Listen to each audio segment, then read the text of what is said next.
4 navires de guerre russes, dont un sous-marin à propulsion nucléaire et une frégate, sont arrivés à Cuba dans ce qui est perçu comme une démonstration de force au milieu des tensions avec l'Occident concernant la guerre en Ukraine. Les navires de guerre ont jeté l'ancre dans la baie de la Havane, à environ 145 km de l'État américain de Floride. Le ministère russe de la Défense indique que la frégate Admiral Gorchkov et le sous-marin Kazan sont tous deux équipés d'armes avancées, y compris des missiles hypersoniques Zircon.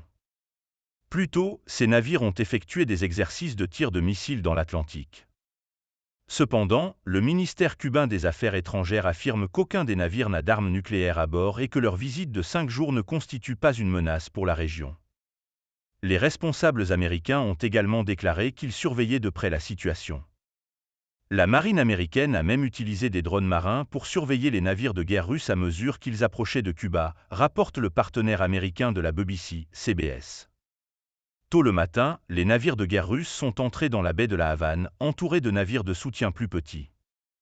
Dans une déclaration, le ministère russe de la Défense a indiqué que la visite était non officielle et permettrait aux équipages de se reposer et de découvrir les attractions locales.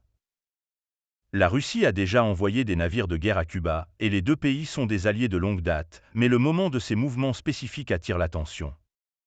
La visite survient au milieu des tensions entre la Russie et l'Occident et semble porter un message clair du Kremlin à Washington: la Russie entre dans la cour de sa maison. Après l'escale à la Havane, la flotte russe poursuivra sa route vers le Venezuela.